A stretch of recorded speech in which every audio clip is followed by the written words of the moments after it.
Hi parents, hi volunteers, and my Heartland leaders. This is T, and I just want to share with you a word of encouragement that God put in my heart as I was doing my devotion last week. It really helped me, carried me through the week.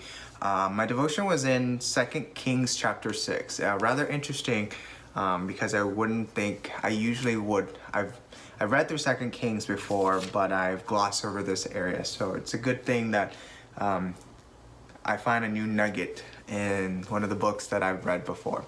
So you can open with me to 2 Kings chapter 6, and it'll be from verse 1 through 7.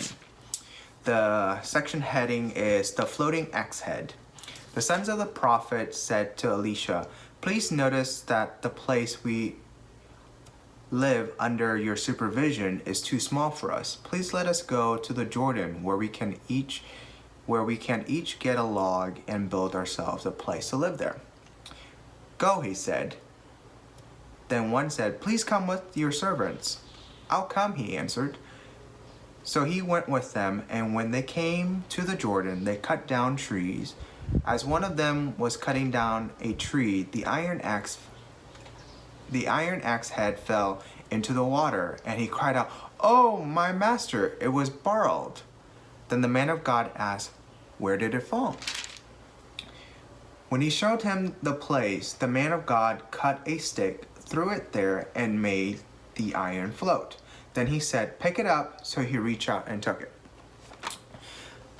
Interesting passage, isn't it? So this is what the devotion says, the would-be woodcutter.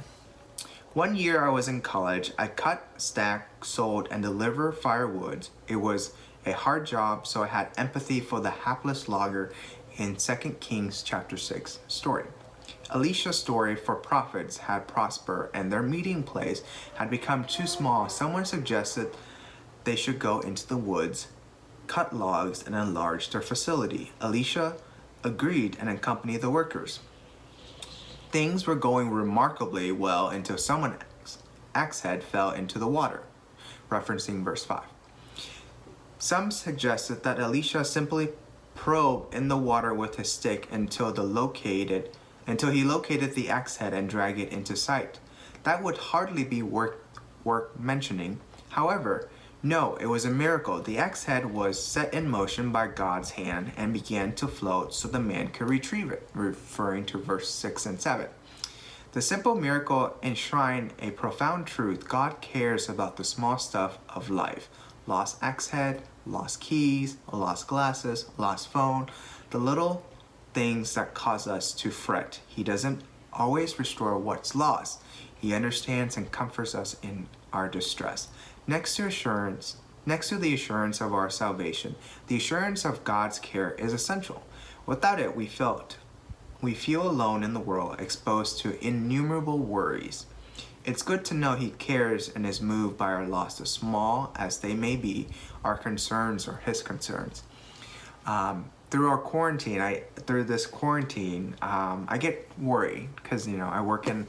Besides leading your children on Sunday morning, I work at MD Anderson and doing research, and that means I have to go in. But luckily, we were closed, so I worry about just in general worries But this passage reminds me that God cares about my worries, even the down into the minutia things.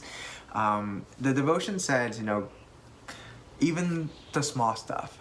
Sometimes I come to God with the big stuff, like life-changing stuff and different things, but we forget that God cares about how we're doing, even our quarantine, even how we're interacting with others and how we're going out, whether we're going out to get essentials and stuff like that. God cares about that.